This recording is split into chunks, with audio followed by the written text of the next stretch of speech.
Boa tarde, segundo ano. Espero que todos estejam bem. Nessa semana nós vamos trabalhar mais uma vez com o livro de arte Conectados.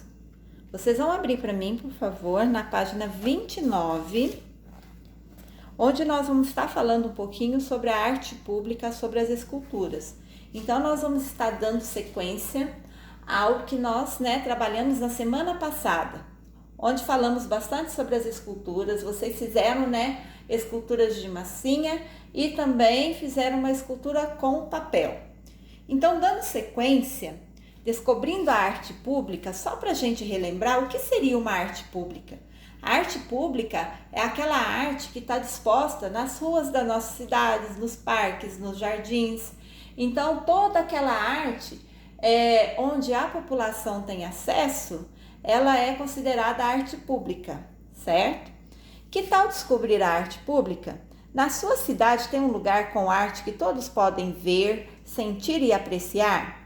Em muitos lugares é possível encontrar jardins com esculturas. Um exemplo aqui da nossa cidade, onde tem jardins com esculturas, são dois. Um a gente pode dizer no Colégio Sion. No Colégio Sion tem um jardim imenso à frente do colégio e nesse jardim é possível a gente encontrar esculturas. Outro também que a gente pode citar como exemplo é lá na Praça do Ferrão. Lá também tem um jardim grande, tenho certeza que vocês já viram, bem próximo à igreja, a matriz. E nesse jardim também tem uma escultura. Eu vou deixar disposto para vocês fotografias dessas esculturas da Praça Dom Ferrão. E também vai ter a foto explicando quem é aquela escultura, a qual pessoa foi homenageada fazendo a escultura dela. Nós podemos citar como exemplo também o nosso Museu Regional do Sul de Minas, que nós temos disponíveis aqui na nossa cidade. Anteriormente, a sede oficial dele é ali ao lado da catedral, certo? Na onde funcionava a Biblioteca Cônego Vito. Então é próximo ali na onde recebe crianças, certo? Atualmente o museu ele não está funcionando ali. Ele está numa sede provisória que fica perto do Pierrote, certo? Lá perto também do Materna, bem próximo ali, naquela farmacinha também do posto de saúde aqui da nossa cidade. Então, na oportunidade, eu sei que agora está complicado, está difícil por conta da pandemia, mas assim que possível, podem fazer visita lá, convide a mãe, o pai ou o irmão mais velho, ou alguém responsável, para estar fazendo a visita juntamente com vocês.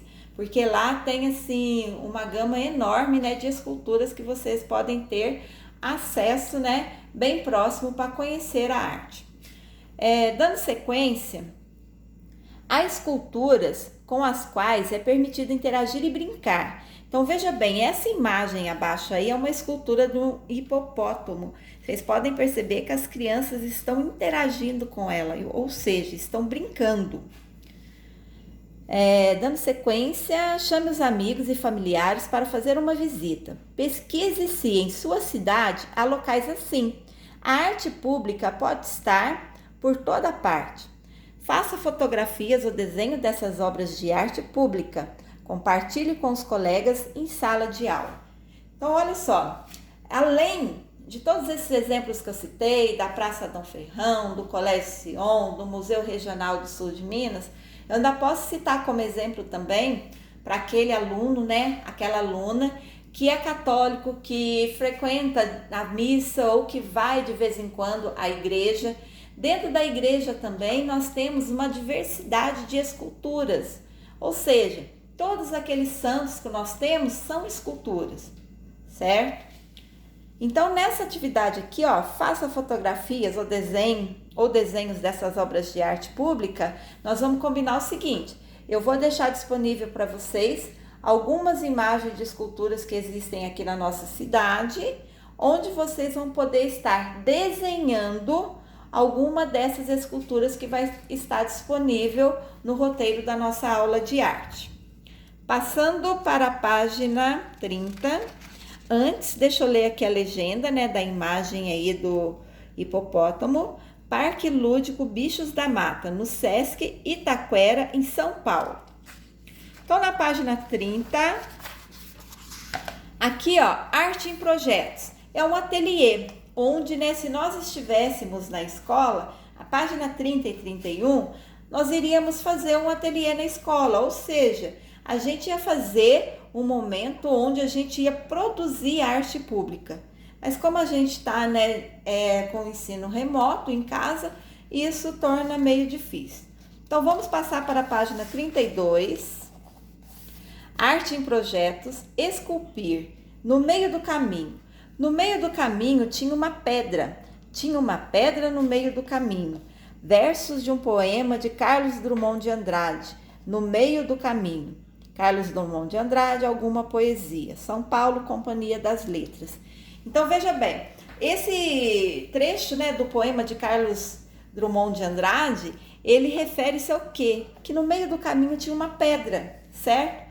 Como a gente vai falar sobre escultura, esculpir através da pedra, esse poema, ele tem, assim, uma junção muito, né, relativa com o assunto que nós vamos estar falando agora. Então, aqui embaixo, veja só, isso aqui é muito importante. Pode ser engraçado essa escultura, né? Eu sei que vocês devem estar rindo, que ela realmente é muito engraçada, mas ela é muito valiosa para a humanidade. Um dos primeiros materiais usados para fazer esculturas foi um pedaço de pedra. Será que as pedras estavam no caminho dos artistas do passado? O que vocês acham? Essa pedra, será que ela estava por ali e de repente, né, aquela pessoa, aquele artista que a esculpiu, que virou essa escultura famosíssima, por sinal, é basicamente uma das esculturas mais antigas que nós temos aí, né, dentro da história da arte. Mas será que essa pedra estava no caminho daquele artista? E ele simplesmente agachou-se ao chão e pegou aquela pedra e a esculpiu? Eu penso que com certeza foi isso que deve ter acontecido.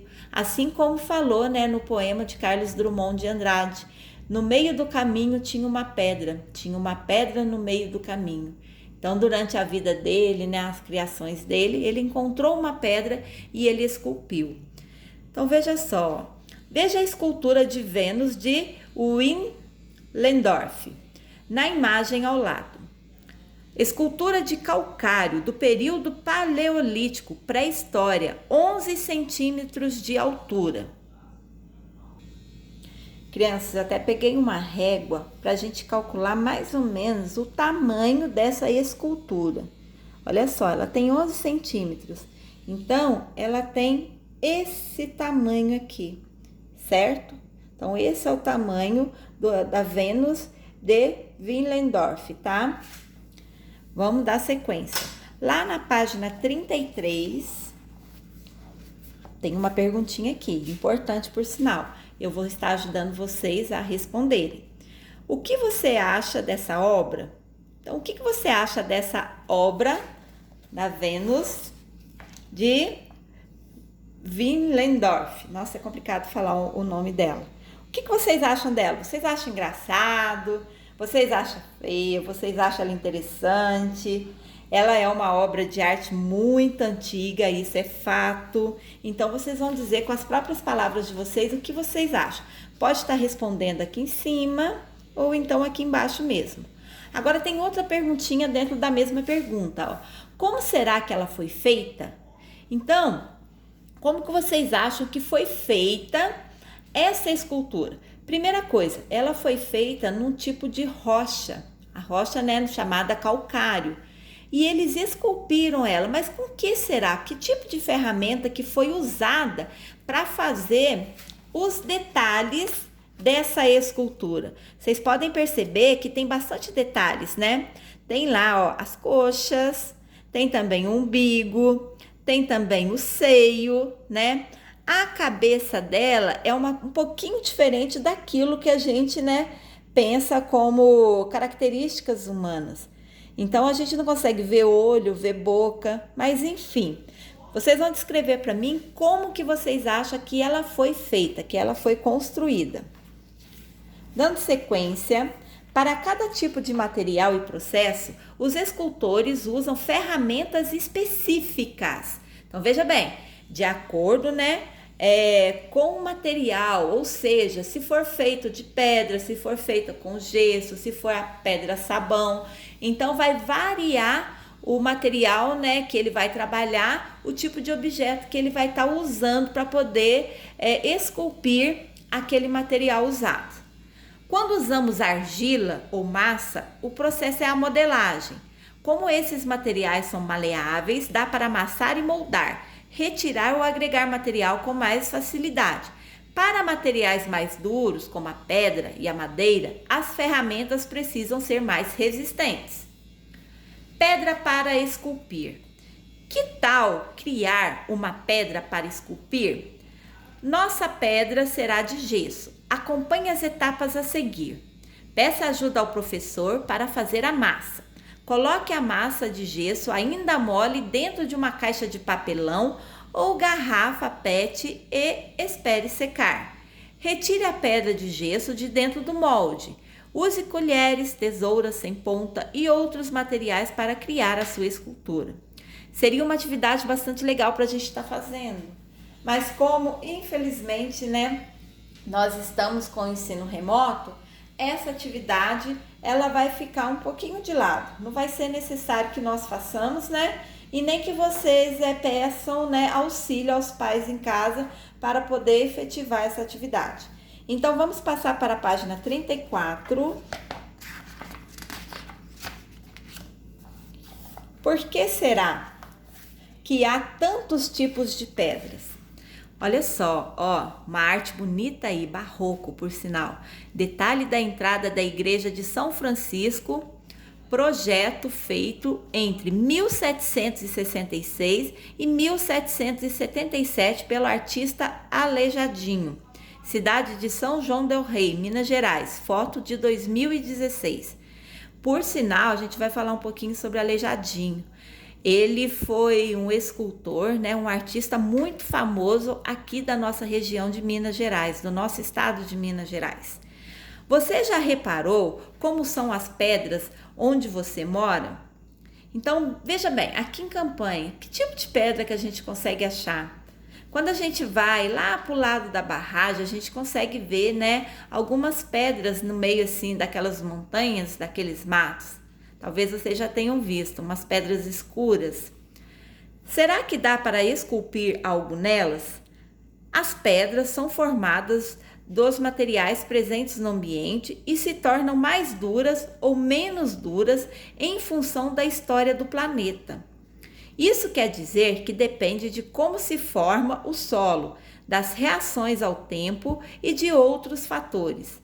Assim, a arte pode se unir aos conhecimentos da geografia para criar esculturas com pedras ao estudar suas durezas e qualidades.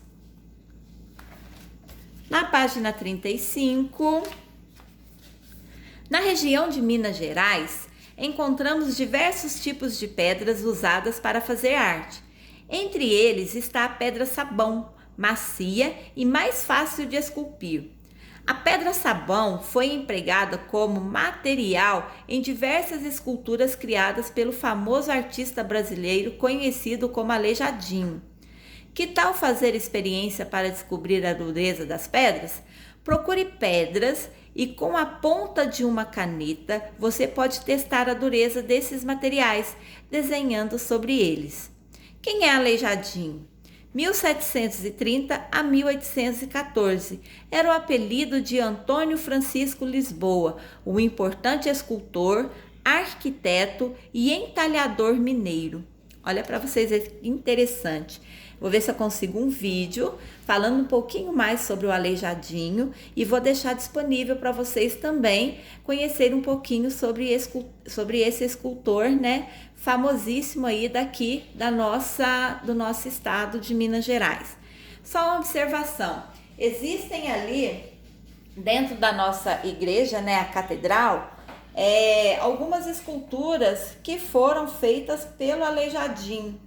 Então, olha para vocês verem que interessante, né? Aqui na nossa cidade mesmo tem esculturas que quem, né, a construiu foi o artista mineiro aí, famosíssimo por sinal, Aleijadinho. Sobre aquela atividade pedida anteriormente aqui, que tal fazer experiências para descobrir a dureza das pedras? Procure pedras e com a ponta de uma caneta você pode testar a dureza desses materiais desenhando sobre eles.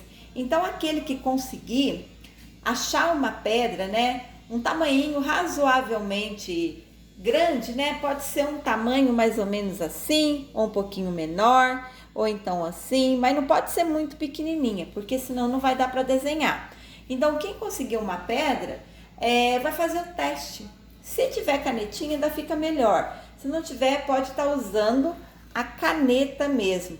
E vocês vão criar desenhos sobre a pedra para vocês testarem a durabilidade dela, ou seja, o quanto ela é resistente e dura. Quem conseguir fazer essa atividade da pedra, pode fotografar também e mandar para mim, tá joia? Nós vamos ficando por aqui. Fiquem todos com Deus, se cuidem, lavem bastante as mãos. Quando for à rua, usem a máscara, usem também o álcool em gel, certo? E a semana que vem nós estaremos juntinhos novamente. Um beijo grande no coração.